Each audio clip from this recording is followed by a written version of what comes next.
हाँ बच्चों, good morning, good afternoon, good evening. जब भी आप ये लेक्चर सुन रहे होंगे सो अपन स्टार्ट कर रहे हैं direct tax CMA final. CMA final की डायरेक्ट टैक्स अपन स्टार्ट कर रहे हैं। आज फर्स्ट डे क्लास है, डे 1। फर्स्ट डे क्लास है, डे 1। ठीक है, डायरेक्ट टैक्स 100 मार्क्स। ठीक है, और अपने आप में बहुत इंपॉर्टेंट सब्जेक्ट है, अपने आप में बहुत इंपॉर्टेंट सब्जेक्ट है। ठीक है, सो थोड़ा बहुत मैं आपको एक बार सिलेबस के बारे में बता देता हूँ।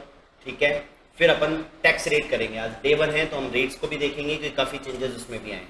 अच्छा, सबसे इंपॉर्टेंट बात, चूंकि डायरेक्ट टैक्स है तो वो टैक्स से निकल कर आया है। थोड़ा सा इंटर लेवल पे बात कर रहा हूँ। टैक्स में हमको ये पता ही है कि दो मेथड है या दो आपकी यहाँ पर कलेक्शन मेथड्स हैं गवर्नमेंट के। एक है डायरेक्ट और एक है indirect. Am I right?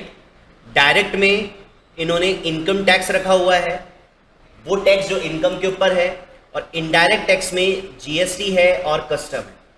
Indirect tax में जीएसटी और कस्टम है। तो जो आपका जीएसटी और कस्टम है ये 100 मार्क्स अलग पेपर है, एंड जो आपका इनकम टैक्स है, जो डायरेक्ट टैक्स है, वो आपका 100 मार्क्स अलग पेपर है। तो हम जो पढ़ने वाले हैं वो पढ़ने वाले हैं इनकम टैक्स, वो हम पढ़ने वाले हैं इनकम टैक्स, डायरेक्ट टैक्स जो लगेगा इनकम के ऊपर, जो लगेगा इनकम के ऊपर। ठीक है, इंटर लेवल पे आप थोड़ा बहुत ये सब जानते ही होंगे। अब मैं आपको एक बार सिलेबस के बारे में, देखो सिलेबस का स्टैंडर्ड तो सेट किया हुआ नहीं है, ऐसा नहीं बताया कि भैया ये चैप्टर इतने मार्क्स का आएगा, ये चैप्टर इतने मार्क्स का आएगा। ये ऑब्जर्वेशन है, लास्ट जो पास्ट ईयर जो आपके एग्जामिनेशन हुए हैं उसके बेसिस पे एक ऑब्जर्वेशन है। ठीक है, कि इस चैप्टर में से या इस पर्टिकुलर टॉपिक में से ये चीजें आई है। ठीक है, तो सिलेबस के नाम पर हम क्या करेंगे, यहां पर एक तो आपके 5 हेड्स ऑफ इनकम हो गए, 5 हेड्स ऑफ इनकम हो गए। 5 हेड्स ऑफ इनकम में आप सैलरी और हाउस प्रॉपर्टी को छोड़ देना, इसके बड़े क्वेश्चंस हम नहीं करेंगे। ठीक है, बड़े क्वेश्चन सेपरेटली नहीं आते हैं, ये इंटर लेवल पे पूछा जाता है। 5 हेड्स ऑफ इनकम में जो आपका सबसे इंपॉर्टेंट है वो एक तो आपका पीजीबीपी है और एक आपका कैपिटल गेन। जैसे कि आपको पता है 5 हेड्स ऑफ इनकम है भाई, जो टैक्स लगेगा वो इनकम के ऊपर लगेगा, और गवर्नमेंट ने इनकम को 5 पार्ट्स में डिवाइड किया हुआ है। पहला सैलरी, दूसरा हाउस प्रॉपर्टी, तीसरा बिजनेस, चौथा कैपिटल गेन, पांचवा अदर सोर्सेज। तो 5 हेड्स ऑफ इनकम है जिनको हम टोटल करते हैं और उसके ऊपर टैक्स निकालते हैं। तो सैलरी और हाउस प्रॉपर्टी में से बड़े क्वेश्चंस नहीं आते हैं फाइनल लेवल पे। ठीक है, आपको जो पढ़ना है वो पीजीबीपी और कैपिटल गेन पढ़ना है। तो सर अदर सोर्सेज में से भी आपका क्वेश्चन बन जाता है। तो सैलरी और हाउस प्रॉपर्टी में सिर्फ एक नॉर्मल प्रोविजंस है, वो हमको ध्यान में रखने होंगे, वो मैं आपको बता दूंगा वो कौन कौन से प्रोविजंस हो। तो 5 हेड्स ऑफ इनकम हो गई। ठीक है, इसके बाद 5 हेड्स ऑफ इनकम के बाद set of and carry forward, set of and carry forward. ठीक है, और क्लबिंग, ये हमको देखना होगा। Set of and carry forward के बाद में आपके आते हैं यहां पर क्या बच्चों, डिडक्शंस। ठीक है, डिडक्शंस यहां हम 2 पढ़ने वाले हैं। एक होता है आपका एक्सपेंसेस बेस्ड, जो आप शायद इंटर लेवल पे पढ़कर आए हैं, 80C से लेके 80U, 80C, CCC, CCD, 80D, GA, ठीक है, GGB, GGC, ये सब पढ़ के आए हो। वो एक्सपेंसेस बेस्ड होते हैं। एक इनकम बेस्ड डिडक्शन और होते हैं, वो आपको फाइनल लेवल में पढ़ने होंगे। एक इनकम बेस्ड डिडक्शन और होते हैं जो आपको फाइनल लेवल पे पढ़ने होंगे। ठीक है, इनकम बेस्ड डिडक्शन में 80IA से लेके ये तो हो गया बेसिकली 80C से 80U, और ये हो गया आपका 80IA से लेके 80RRB, ये भी आपको डिडक्शंस पढ़ने पड़ेंगे। इसके अलावा और क्या है भाई, डिडक्शंस के अलावा, डिडक्शंस के बाद आपका आता है AMT और MAT। ठीक है, ये हो गया आपका पहले नंबर, दूसरा नंबर, तीसरा नंबर, चौथा नंबर, AMT और MAT। ठीक है, AMT ऑल्टरनेट मिनिमम टैक्स क्या होता है देखेंगे। ऑल्टरनेट मिनिमम टैक्स क्या होता है आगे देखेंगे। ये गवर्नमेंट ने एक मिनिमम टैक्स बनाया हुआ है कि आपकी टैक्स की कैलकुलेशन क्या कहती है, हम जो आपको टैक्स बता रहे हैं आपको वो पे करना होगा, ये हम बाद में देखेंगे। ये भी आपका minimum alternate tax, minimum alternate tax, MAT और एएमटी, ठीक है। इसके बाद हम देखेंगे बच्चों TDS and TCS, tax deducted at source, tax collected at source, tax deducted at source, tax collected at source, ठीक है। टीडीएस और टीसीएस, ये सब का कॉम्बिनेशन जो मिलकर बनेगा वो होगा आपका असेसमेंट ऑफ वेरियस एंटिटीज। इन सब को, इनमें से इंडिविजुअल भी आते हैं, कंबाइंड भी क्वेश्चन आता है, वो असेसमेंट ऑफ वेरियस एंटिटीज है जिस पर मैं डिस्कस करूंगा। ओके जी, और आगे चलते हैं, 6 नंबर पे क्या है अब आप लोगों का, टीडीएस टीसीएस हो गया, एएमटी मैट हो गया, डिडक्शंस हो गए, ठीक है। अच्छा, अब आते हैं आगे असेसमेंट प्रोसीजर, ये बहुत इंपॉर्टेंट है फाइनल लेवल में आके। असेसमेंट प्रोसीजर ये क्या है, ये मतलब है कि आपने इनकम निकाल ली, आपने गवर्नमेंट को टैक्स पे कर दिया, अब गवर्नमेंट चेक करेगी कि आपने जो इनकम बताई क्या वो करेक्ट है, आपने जो टैक्स भरा क्या वो करेक्ट है। अगर वो करेक्ट है तो ठीक है, अगर वो करेक्ट नहीं है, आपने गवर्नमेंट का टैक्स छुपाया, इनकम छुपाने की कोशिश की, तो गवर्नमेंट आपके साथ क्या क्या कर सकती है वो असेसमेंट प्रोसीजर है। गवर्नमेंट आपके साथ क्या क्या कर सकती है वो असेसमेंट प्रोसीजर है। तो बहुत इंपॉर्टेंट है असेसमेंट प्रोसीजर। इसमें आपका असेसमेंट प्रोसीजर में रिटर्न ऑफ इनकम आ जाएगा, रिटर्न ऑफ इनकम कि आप रिटर्न कब भरेंगे, रिटर्न ऑफ इनकम, और इसके अलावा assessment procedure, return of income को असेसमेंट प्रोसीजर ही बोलते हैं। असेसमेंट प्रोसीजर का ही पार्ट है अपील एंड रिवीजन, कि गवर्नमेंट ने आपके साथ ज्यादती कर दी तो आपके पास क्या क्या दरवाजे खुले हैं उनसे बचने के लिए, अपील एंड रिवीजन। एक आपका आता है सेटकॉम और एक आपका होता है एडवांस रूलिंग, ये सब उसी के ही पार्ट है बच्चों।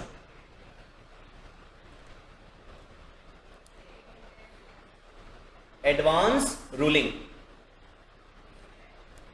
तो ये आपका असेसमेंट प्रोसीजर है। सारे टॉपिक डिफरेंट टॉपिक है, return of income, assessment procedure, appeal and revision, settlement commission बोलते हैं, मैंने इसको सेटकॉम लिख दिया शॉर्ट में, सेटलमेंट कमीशन बोलते हैं इसको, सेटलमेंट नाम से पता चल रहा है, और एक होता है एडवांस रूलिंग, एक होता है एडवांस रूलिंग।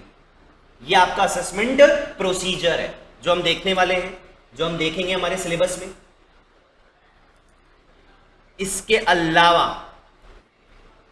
एक टीडीएस टीसीएस के साथ एक इक्वलाइजेशन लेवी,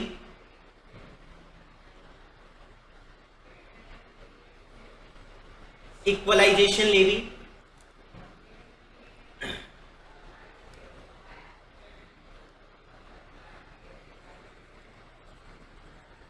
यह आपका एक नया टॉपिक है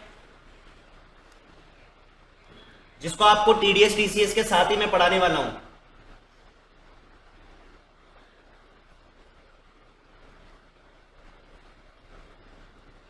जिसको मैं आपको टीडीएस टीसीएस के साथ ही पढ़ाने वाला हूं। ठीक है, अच्छा जी। असेसमेंट प्रोसीजर के बाद फिर आता है आपका इंटरनेशनल टैक्सेशन, फिर आता है आपका international taxation, international taxation.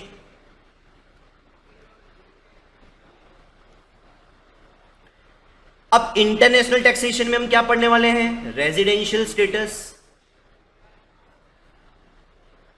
Residential status, ठीक है, DTAA, DTAA double taxation avoidance agreement, इसकी फुल फॉर्म है डबल टैक्सेशन अवॉइडेंस एग्रीमेंट, एक इसमें पढ़ेंगे हम interest, royalty, interest and royalty.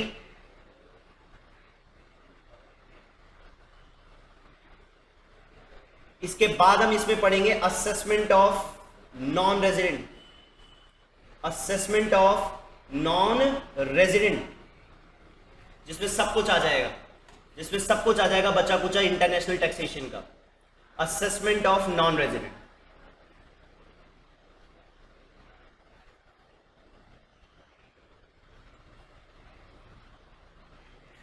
तो जब आप पूरा सिलेबस कर लेंगे, हालांकि इसके अलावा मैं 8 पॉइंट में लिख देता हूं अदर टॉपिक्स,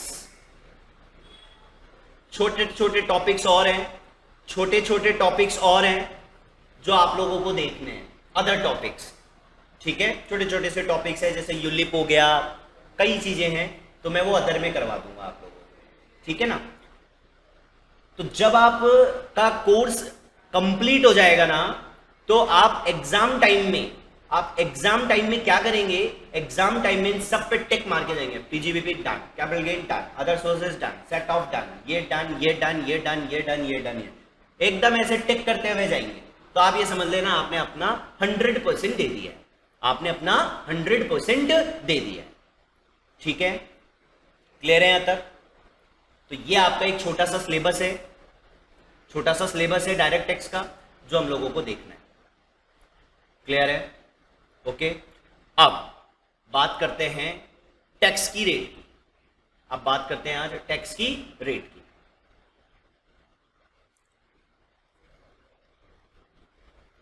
टैक्स रेट्स, अच्छा उससे पहले मैं आपको बता दूं, हम ये जो डायरेक्ट टैक्स पढ़ने वाले हैं, ये हम डायरेक्ट टैक्स जो पढ़ेंगे वो फिनेंस एक्ट का पढ़ेंगे, फिनेंस एक्ट पढ़ेंगे 2022, ये हम पढ़ेंगे फिनेंस एक्ट 2022, जो फरवरी 2022 में बजट आया है उसके अकॉर्डिंग।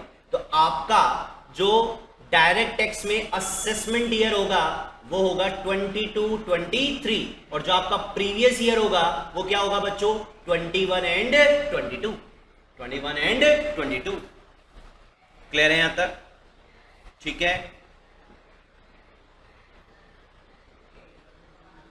उसके बाद जब नेक्स्ट कुछ अमेंडमेंट आएगी तो वो मैं आप लोगों को नेक्स्ट फिनेंस एक्ट 2023 जब आएगा तब मैं आपको, क्योंकि वो कुछ चेंजेस होते हैं, वो चेंजेस मैं आपको बता दूंगा। बट अभी जो हम क्वेश्चंस करेंगे और अभी हम जो पढ़ने वाले हैं वो ये वाला एक्ट पढ़ने वाले हैं, ठीक है यहां तक, ओके, ठीक है ना बच्चों, ध्यान से सुन लेना। वैसे आपके जून 2023 में जो अटेम्प्ट लगेगा वो अटेम्प्ट होगा फिनेंस एक्ट 2023 के अकॉर्डिंग। वैसे 22 का ही आता है, लेकिन कुछ एक नोटिफिकेशंस हैं जो आ जाते हैं, वो मैं आपको बाद में बता दूंगा। पढ़ना आपको फिनेंस एक्ट 22 ही है, पढ़ना आपको फिनेंस एक्ट 22 ही, क्लियर है। तो 23 में कुछ एक नोटिफिकेशंस आते हैं, वो नोटिफिकेशंस मैं आप लोगों को लास्ट में बता दूंगा जैसे ही आएगा कि आपके जून अटेम्प्ट के लिए या नेक्स्ट दिसंबर 2023 के लिए क्या एप्लीकेबल है, वो मैं आप लोगों को रेगुलर इंटरवल में बताता रहता हूँ। वैसे मैं ड्यूरिंग द क्लासेस भी बोलता रहता हूँ, ठीक है यहाँ तक, okay. So let's start with tax rates, okay.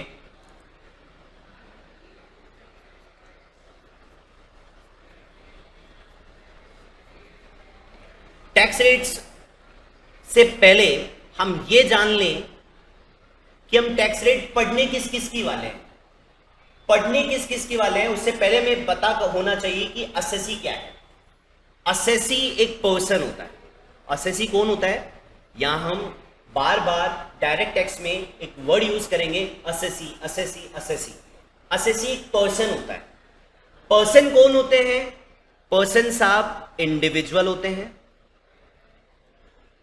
Person HUF होते हैं, पर्सन पार्टनरशिप फॉर्म होती है, पर्सन कंपनी होती है,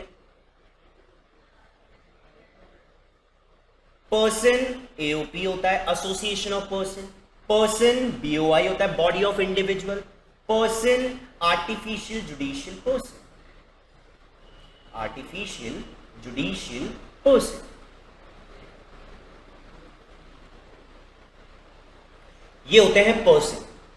तो हम जो टैक्स की रेट देखने वाले हैं इन सब की देखेंगे और इन सब का असेसमेंट करना सीखेंगे। ये यहां पे जो मैंने आपको बताया था, ये पूरे टॉपिक्स, ये आपका होगा assessment of various entities.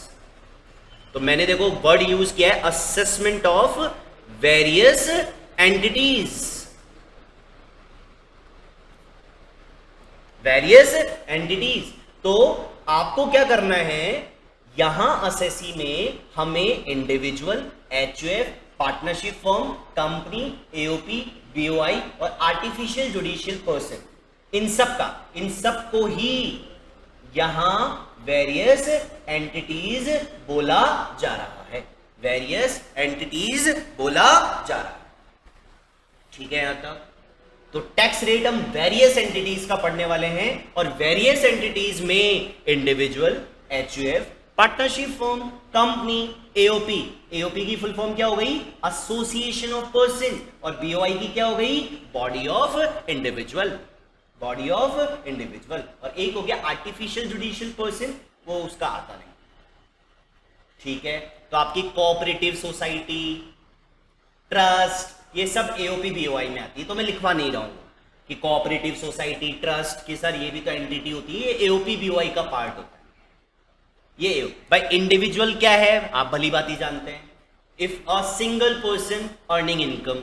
HUF क्या है, हिंदू अनडिवाइडेड फैमिली, कि आपकी फैमिली में आप जितने मेंबर्स हो, सब मेंबर्स ने मिलकर एक एंटिटी बना ली और उसमें पूरे मेंबर्स में से एक कोई करता होगा जिसकी एज के अकॉर्डिंग हम टैक्स की रेट लगाते हैं।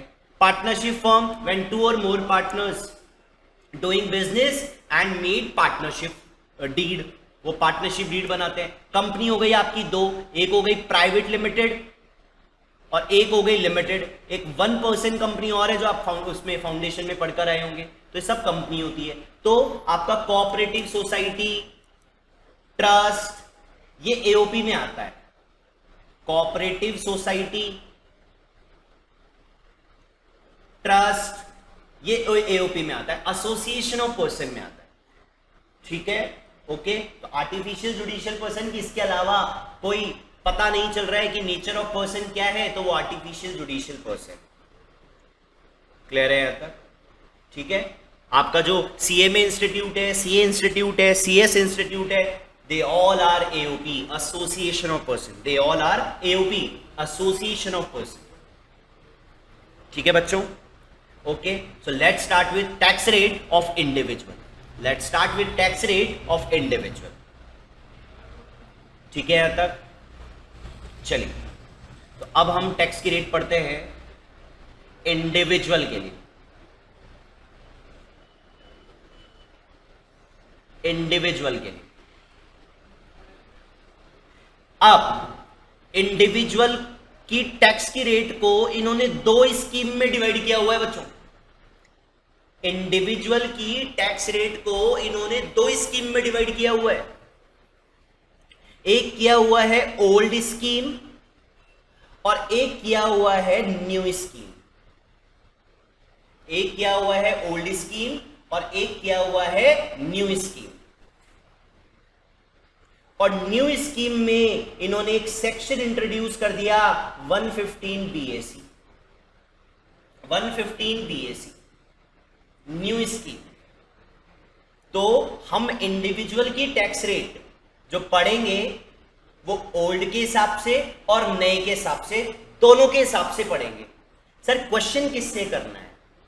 जब तक क्वेश्चन ये क्लियरली ना बोल दे अप्लाई सेक्शन 115 बीएसी, तब तक हम न्यू स्कीम अप्लाई नहीं करें, जब तक क्वेश्चन स्पेसिफाई नहीं कर। अगर क्वेश्चन साइलेंट है तो आप जो टैक्स निकालेंगे वो ओल्ड स्कीम के हिसाब से निकालेंगे। जो आप टैक्स निकालेंगे वो ओल्ड स्कीम के हिसाब से ही निकालेंगे। ठीक है यहां तक? तो जो ओल्ड स्कीम है उसमें इन्होंने एज के हिसाब से कि एज बिलो 60, एज बिलो 60, लेकिन इसको हम बिलो 60 नहीं बोलेंगे, इसको मैं अप टू यूज करूंगा।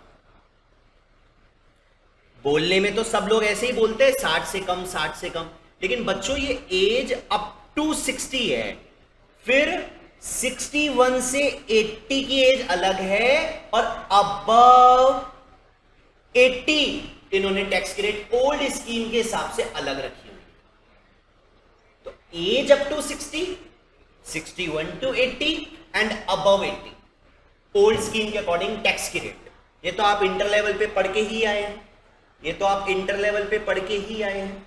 तो अगर आपकी 60 साल तक की उम्र है और आप 2.5 लाख रुपए तक सालाना कमाते हो, कहां से कमाते हो, कौन सी सोर्सेस से कमाते हो, कोई मतलब नहीं, टोटल किया जाएगा। अगर वो टोटल 2.5 लाख तक है तो टैक्स नहीं है, और अगर वो 2.5 लाख को क्रॉस करके 5 लाख तक चला गया तो टैक्स की रेट आपकी कितनी है, 5%। 5 लाख से 10 लाख के बीच में आपकी टोटल इनकम आती है तो टैक्स है 20%, और 10 लाख के ऊपर आपकी जो टैक्स है आपको कितनी भी हो सकती है, वो हो जाएगी आपकी 30%, हो जाएगी आपकी 30%। अगर एज 61 टू 80 है, 3 लाख तक आपको टैक्स देने की आवश्यकता नहीं है।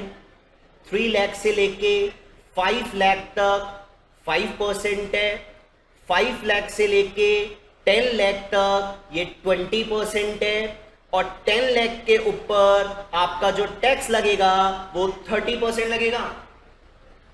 और अगर आपकी एज 80 अबव है तो आपको 5 लाख तक टैक्स देने की आवश्यकता नहीं है। लेकिन अगर आप 5 लाख से ज्यादा कमाते हो, 10 लाख के बीच में आपकी स्लैब आती है, तो डायरेक्ट आप 20% देंगे। और अगर आप 10 लाख को भी क्रॉस कर लेते हो तो आपका टैक्स जाएगा 30%, आपका टैक्स जाएगा 30%। इसमें कुछ नया नहीं है, ये आप पढ़ के आए हैं, इसमें कुछ नया नहीं है, ये आप पढ़ के आए। नया क्या है वो अब पता चलेगा। नया है 2 चीजें, एक तो सरचार्ज और एक न्यू स्कीम। एक तो सरचार्ज और एक न्यू स्कीम, ये नया है, ये नया है। Getting my point? ठीक है, तो सरचार्ज एक काम करता है, पहले सरचार्ज ही कर देते हैं, फिर न्यू स्कीम अपन बाद में ही देखेंगे। अब जो आपकी कैलकुलेशन होती है बच्चों टैक्स की, वो आपकी टैक्स की कैलकुलेशन कैसी होती है? आप टैक्स निकालते हो इनकम के ऊपर, वो जो टैक्स की रेट आपकी होती है वो 2 तरीके की होती है। मैं बात कर रहा हूं इंडिविजुअल के लिए, मैं बात कर रहा हूं इंडिविजुअल के लिए। तो टैक्स ऑन इनकम आप निकालेंगे, टैक्स की रेट आप अप्लाई करेंगे। 2 तरीके होती है, एक होता है स्लैब रेट और एक होता है फ्लैट रेट। 2 तरीके की टैक्स की रेट है इंडिविजुअल्स में, एक है स्लैब और एक है फ्लैट। एक है स्लैब, एक है फ्लैट। तो स्लैब की जगह फ्लैट, फ्लैट की जगह मैं बताऊंगा कौन कौन सी इनकम पर आप स्लैब लगाएंगे और कौन कौन सी इनकम पर आप फ्लैट लगाएंगे, ये मैं बताऊंगा आपको। बट अभी मैं आपको क्या बताने की कोशिश कर रहा हूं कि टैक्स की रेट 2 है इंडिविजुअल के केस में, एक स्लैब लगती है और एक फ्लैट लगती है। जब आप टैक्स निकाल देते हैं अप्लाई करके रेट, तो सरचार्ज लगता है बच्चों, ऑन टैक्स सरचार्ज लगता है टैक्स के ऊपर जो आपने ऊपर निकाला है। फिर इन दोनों का टोटल किया जाता है, फिर इन दोनों का टोटल किया जाता है, फिर इन दोनों का टोटल किया जाता है। फिर उस टोटल में हेल्थ सेस लगाया जाता है 4%। ये 4% लगाया जाता है टोटल के ऊपर। आप चाहें तो इसको नाम दे दें, इसको ए नाम दे दें, इसको बी नाम दे दें, और ये टोटल हो गया आपका ए प्लस बी। ठीक है, और सरचार्ज जो लगा वो लगा है आपका ए के ऊपर। ठीक है, तो जो टोटल है उसका 4% हेल्थ सेस हो गया। इसके बाद आती है आपकी टैक्स की लाइबिलिटी। फिर इस टैक्स की लाइबिलिटी में से आप टीडीएस, टीसीएस, एडवांस टैक्स अगर आपने जमा करा दिया है माइनस होता है। उसके बाद आती है आपकी नेट टैक्स लाइबिलिटी जो गवर्नमेंट को पे होती है। या तो नेट टैक्स लाइबिलिटी निकलती है या आपका रिफंड निकलता है कि पता चला कि आपने टीडीएस, टीसीएस, एडवांस टैक्स ज्यादा जमा करा दिया, लाइबिलिटी आपकी कम थी तो रिफंड होगा। तो अब जो हम पढ़ने वाले हैं ना वो ये पढ़ने वाले हैं। स्लैब तो मैंने आपको ऊपर बताई दी है, स्लैब तो मैंने आपको ऊपर बताई दी है। फ्लैट रेट मैंने आपको पेंडिंग रखी है, अभी आगे बताने वाला हूं कि किस किस पर आप फ्लैट लगाएंगे।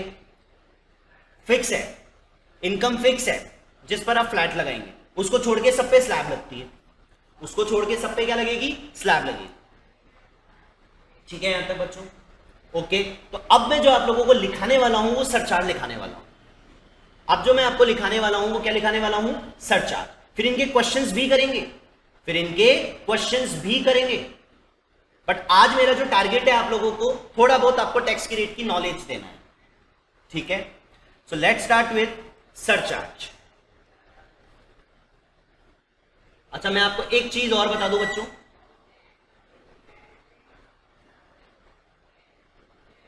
कि यही स्लैब एचओएफ में भी लगती है। चलो एचओएफ में बाद में बता दूंगा, अभी आते हैं हम सरचार्ज इंडिविजुअल के केस में।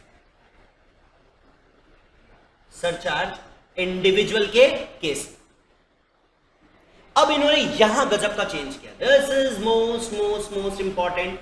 100% क्वेश्चन हर अटेम्प्ट में सरचार्ज में से आएगा, आने वाले 3-4 अटेम्प्ट में कंटिन्यू। ठीक है, सरचार्ज। अब ये क्या है, यहां इन्होंने सरचार्ज को 2 पार्ट में बांटा हुआ है इंडिविजुअल के केस में। क्या, if total income exclude dividend income and capital gain, and capital gain। अब कैपिटल गेन भी सारा नहीं, सेक्शन 111 ए, सेक्शन 112 और सेक्शन 112 ए, इन 3 सेक्शन का कैपिटल गेन क्या है मैं आगे डिस्कस करूंगा। क्या है मैं आगे डिस्कस करूंगा बहुत अच्छे से बच्चों। मैं बात कर रहा हूं अब सरचार्ज की। सरचार्ज जो लगेगा टैक्स के ऊपर, और टैक्स आप लगाएंगे फ्लैट रेट और स्लैब रेट से। किस पर फ्लैट लगाएंगे, किस पे स्लैब लगाएंगे, आगे बताऊंगा मैं आप लोगों को। अभी हम जो पढ़ रहे हैं वो पढ़ रहे हैं सरचार्ज। तो सरचार्ज लगाने के लिए पहले मैं ये चेक करूंगा कि क्या मेरी जो इनकम का टोटल मैंने किया है, उस इनकम के टोटल में क्या उस इनकम में मेरे को डिविडेंड की इनकम हुई है। एंड और है, क्या मुझे डिविडेंड की इनकम हुई है, या एंड दोनों। या क्या मुझे डिविडेंड की इनकम हुई है, क्या मुझे कैपिटल गेन हुआ है, क्या मुझे दोनों हुआ है। क्या मुझे डिविडेंड की इनकम हुई है, नहीं हुई, तो क्या मुझे कैपिटल गेन हुआ है, हाँ कैपिटल गेन हुआ है। और क्या मुझे कैपिटल गेन हुआ है, नहीं, लेकिन डिविडेंड की इनकम हुई है, हाँ। यानी दोनों में से या तो दोनों या कोई एक आपकी इनकम का पार्ट है, आपकी इनकम का पार्ट है। बस कैपिटल गेन में सारा कैपिटल गेन मत कर देना, मत 3 ही सेक्शन का कैपिटल गेन है। और ये 3 सेक्शन क्या कहते हैं ये भी हम आगे देखेंगे, ये भी हम आगे देखेंगे। तो सेक्शन 111 ए, सेक्शन 112 एंड 112 ए अगर एक्सक्लूड है, ये हो गया पार्ट ए। फिर बी में if total income include, if total income include dividend income and या और कैपिटल गेन। कैपिटल गेन वही सेक्शन 111 ए, सेक्शन 112 और सेक्शन 112 ए। क्या है आगे देखिए, क्या है आगे देखिए। तो सरचार्ज दोनों पे अलग अलग तरीके से कैलकुलेट हुए। पहले मैं बात करता हूं कि अगर आपकी टोटल इनकम में डिविडेंड कैपिटल गेन कुछ नहीं है, तो जो आप टैक्स के ऊपर सरचार्ज लगाएंगे इंडिविजुअल के लिए, वो कब लगाएंगे और कितनी लगाएंगे, वो कब लगाएंगे और कितनी लगाएंगे। तो इन्होंने बोला है एज वेज का यहां कोई लेना देना नहीं है, कि अगर total income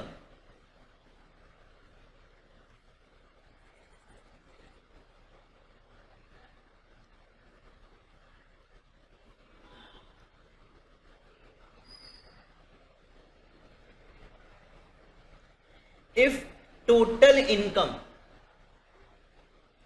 up to 50 lakh, surcharge नहीं, सरचार्ज नहीं, अप टू .50 पे भी सरचार्ज नहीं, .50 पे भी सरचार्ज नहीं लगाना। अगर टोटल इनकम अबव है 50 लाख से, बट अप टू है 1 करोड़, अप टू है 1 करोड़, तो आपका सरचार्ज है बच्चों 10%। तो आपका सरचार्ज है कितना? 10%।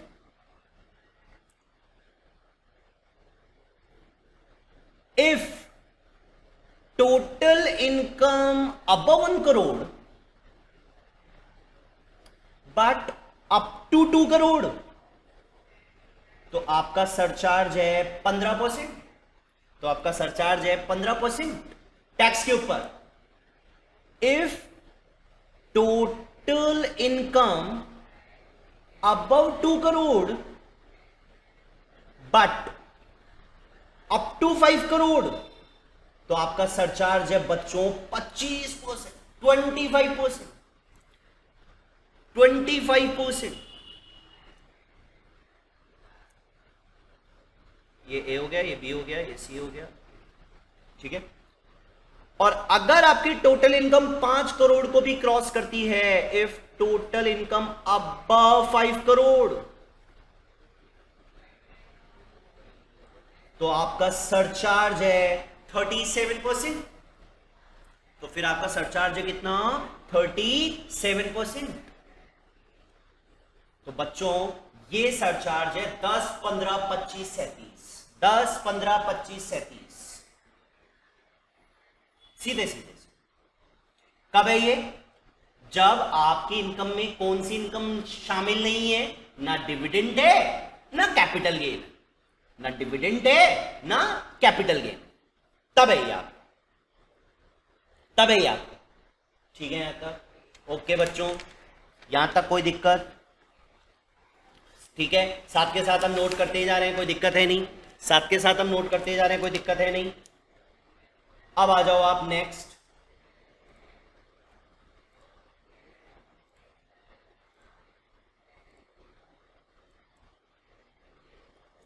अगर आपकी टोटल इनकम में डिविडेंड इनकम और कैपिटल गेन या दोनों शामिल है, तो आप जैसे टैक्स निकालते हैं वैसे तो टैक्स निकालेंगे। सरचार्ज किस तरीके से देखेंगे? सरचार्ज अलग। हालांकि पहले पॉइंट में इन्होंने वही बोला है, if total income up to 50 lakh surcharge नहीं, नील। बी पॉइंट में बोला if total income above 50 lakh but up to 1 crore same 10%, यहां तक भी कोई दिक्कत नहीं, 10%, यहां तक भी कोई दिक्कत नहीं। C if total income above 1 crore but up to 2 crore, यहां तक भी दिक्कत नहीं है, 15 ही है, यहां तक भी दिक्कत नहीं है, 15 ही है। दिक्कत कहां है? दिक्कत 2 करोड़ के ऊपर है।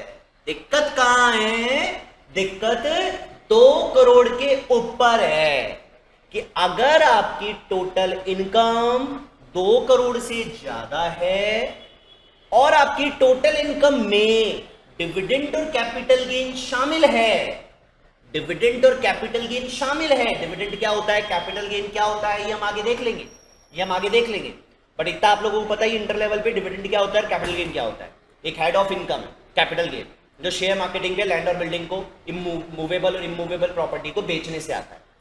तो डिविडेंड और कैपिटल गेन अगर शामिल है और आपकी टोटल इनकम 2 करोड़ से ज्यादा है, तो बच्चों यहां पे आपको सरचार्ज वैसे 25 था, लेकिन 25 नहीं लगाना, एक अमेंडमेंट है। अमेंडमेंट ये कहती है कि अगर आपकी टोटल इनकम में डिविडेंड और कैपिटल गेन है और आपकी टोटल इनकम 2 करोड़ से ज्यादा है तो डिविडेंड और कैपिटल गेन पे सरचार्ज 25 नहीं लगेगा।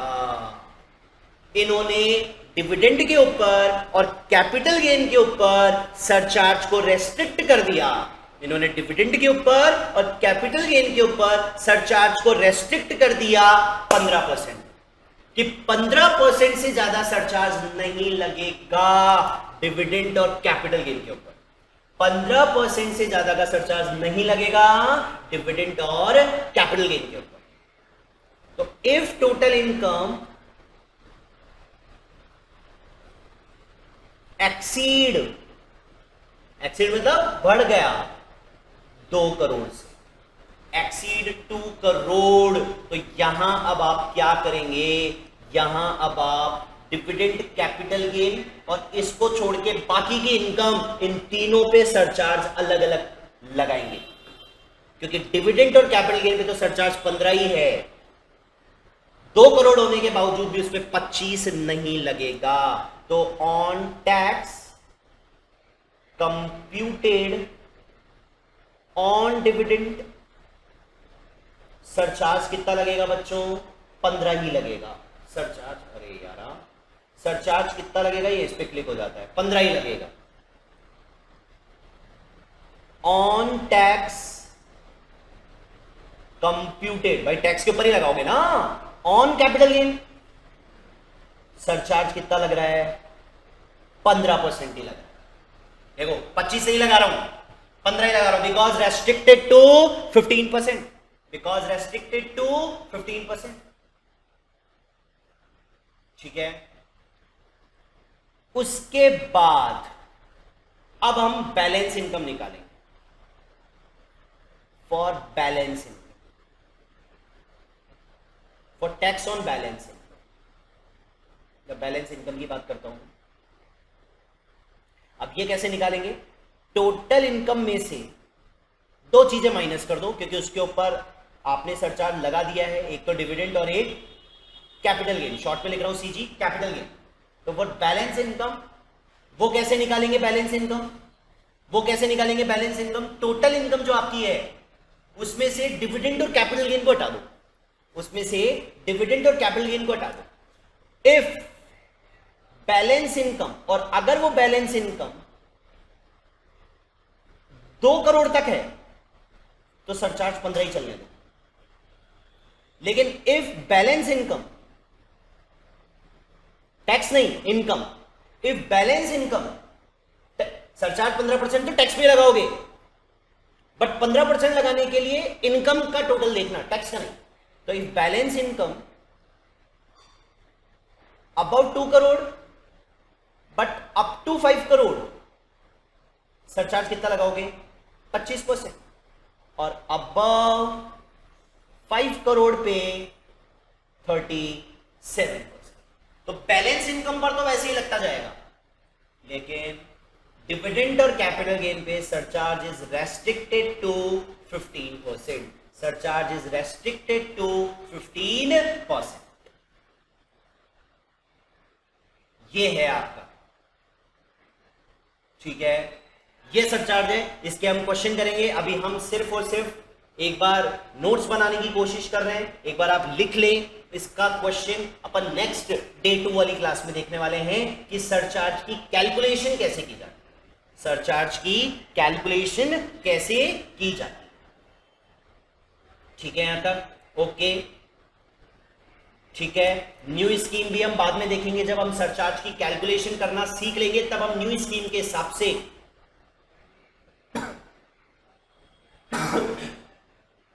टैक्स की रेट कैलकुलेट करना सीखेंगे, टैक्स एंड सरचार्ज। ठीक है यहां तक बच्चों, अच्छा जी। अब आते हैं हम टैक्स रेट्स एचयूएफ के लिए। तो टैक्स रेट एचयूएफ के लिए सेम एज इंडिविजुअल, जो आप इंडिविजुअल में पढ़ रहे हैं सेम एचयूएफ में लागू होगा, जो आप इंडिविजुअल में पढ़ रहे हैं वही एचयूएफ में लागू होगा। तो सर इंडिविजुअल में तो हम एज वेज देखते हैं ना, हाँ तो देखेंगे ना एचयूएफ में भी एज। एचयूएफ में जो टैक्स की रेट लगेगी वो लगेगी एज पर कर्ता, एज पर कर्ता एज, जो टैक्स लगेगी वो लगेगी एज पर कर्ता एज। एचयूएफ में कर्ता होता है उसके अकॉर्डिंग लगेगी, उसके अकॉर्डिंग लगेगी, ठीक है। तो ये जो इंडिविजुअल में एग्जैक्ट पढ़ते जा रहे हो same HUF. Next tax rates. Tax rates अब मैं बता रहा हूं आपको फर्म की। अब मैं बता रहा हूं टैक्स रेट आपको किसकी, फर्म की।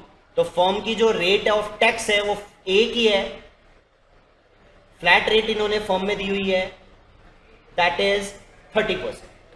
चाहे आपकी इनकम 1 रुपए हो चाहे 1 करोड़ हो, आपकी टैक्स की रेट कितनी है, 30%, ठीक है। फिर आते हैं हम, अच्छा सॉरी इसमें वो भी तो रह गया आपका सरचार्ज कितना लगेगा। सरचार्ज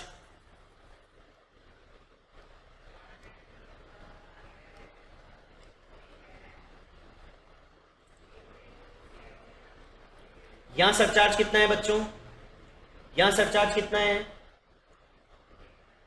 बताइए। सरचार्ज याद है कुछ पुराना वाला, 12% लगता है 1 करोड़ के ऊपर। If total income exceed 1 crore तो सरचार्ज की रेट है, रेट ऑफ सरचार्ज है, तो रेट ऑफ सरचार्ज है 12%। एक ही रेट है, एक ही रेट है 12%।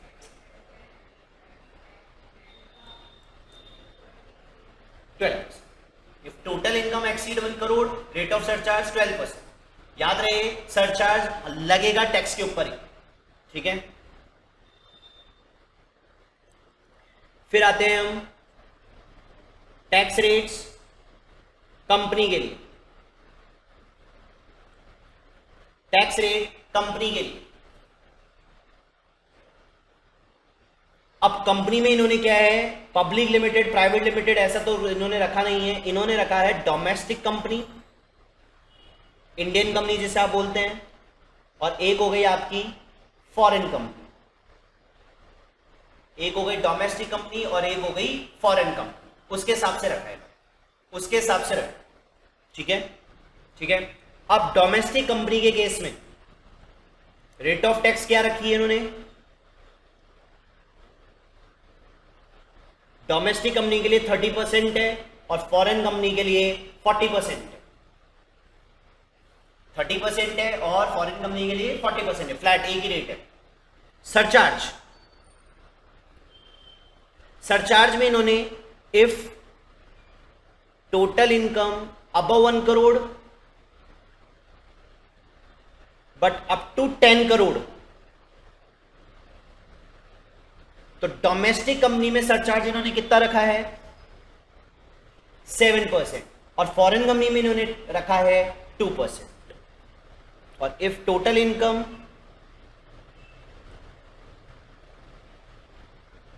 अबव 10 करोड़ यहां इन्होंने रखा है 12% और यहां इन्होंने रखा है 5%। ये इन्होंने सरचार्ज रखा हुआ है कंपनी के केस में, ठीक है। अब एक last tax rate cooperative society के लिए।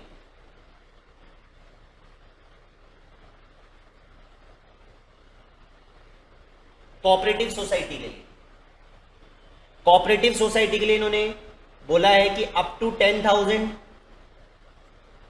10% है, छूट कुछ नहीं है यहां पे। 10,000 से लेके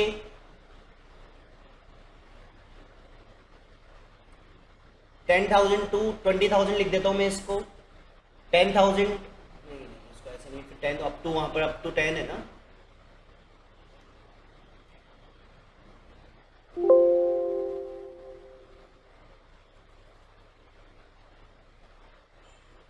above 10,000 but up to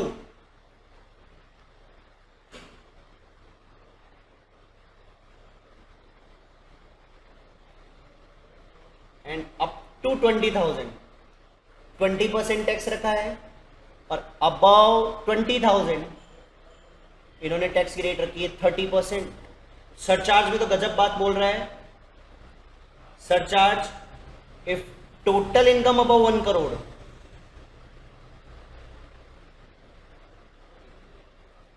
rate of surcharge 12%, rate of surcharge 12%। ये हो गया कोऑपरेटिव सोसाइटी के लिए।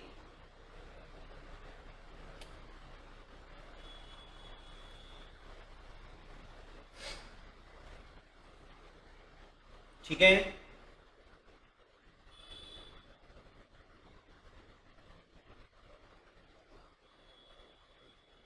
तो ये मैंने आपको आज टैक्स की रेट बता दी। अब जो हमको नेक्स्ट क्लास में पढ़ना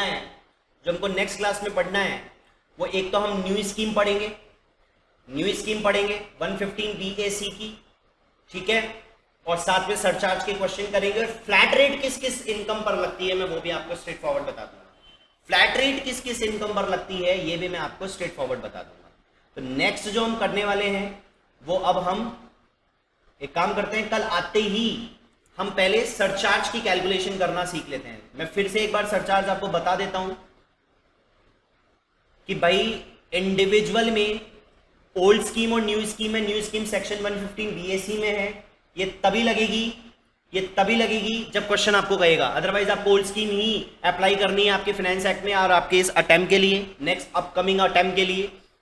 एज अगर 60 साल तक है, 61 से 80 और 80 से ऊपर, ये आपको स्लैब रेट और टैक्स की रेट तो पता ही होंगी।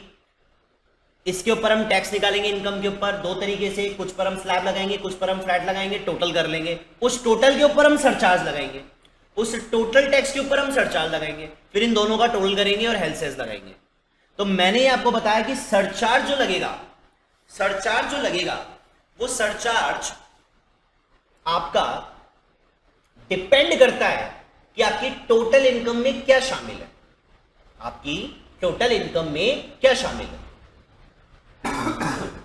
अगर आपकी टोटल इनकम में डिविडेंड और कैपिटल गेन दोनों इंक्लूड है या कोई एक है, या आपकी टोटल इनकम में ना डिविडेंड इंक्लूड है ना कैपिटल इंक्लूड है, तो ना डिविडेंड है ना कैपिटल गेन है, आपकी कई और सोर्सेज से इनकम आ रही है, उस केस में सरचार्ज स्ट्रेट फॉरवर्ड 50 लाख तक नहीं है।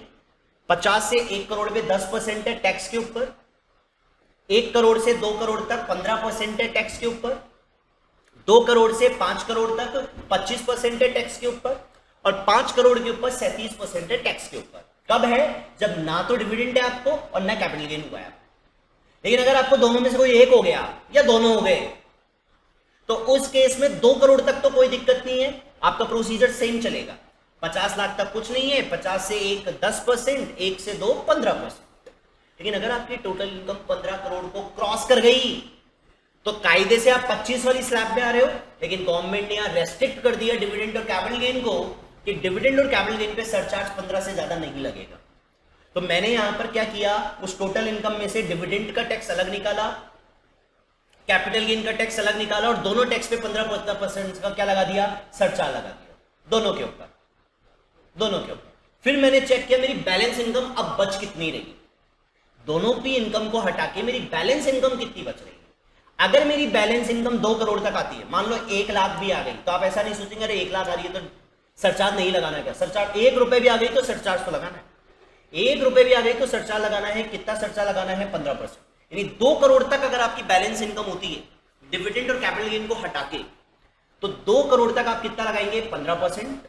और 2 करोड़ से 5 करोड़ तक, 2 करोड़ से 5 करोड़ के बीच में अगर आ रही है तो कितना लगाएंगे? 25%। और 5 करोड़ के ऊपर कितना लगाएंगे? 37%।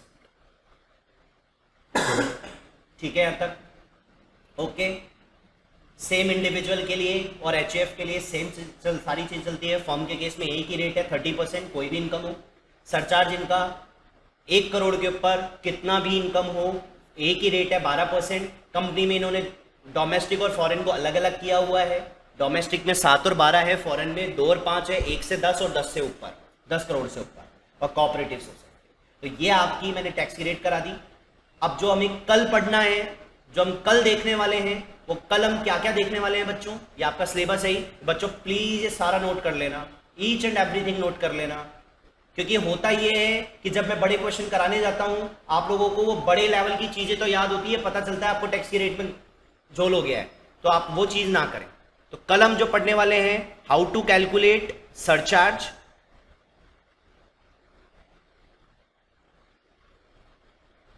New slab rate, flat rate किन किन पर लगती है, साथ में आपका एक 87A की रिबेट होती है, इस पर भी हम डिस्कस करेंगे, कल की क्लास इंपॉर्टेंट है, आज की एक नॉर्मल क्लास आप कह सकते हैं। हो सकता है आप थोड़े बोर भी हो रहे हो, लेकिन नहीं होना है क्योंकि ये बहुत इंपॉर्टेंट है, टैक्स की रेट पता होनी चाहिए। तो कल हम जो स्टार्ट करने वाले हैं वो surcharge, new slab rate, flat rate और 87A की रिबेट। ठीक है, कल मिलते हैं, आज के लिए थैंक यू बच्चों, bye bye, have a nice.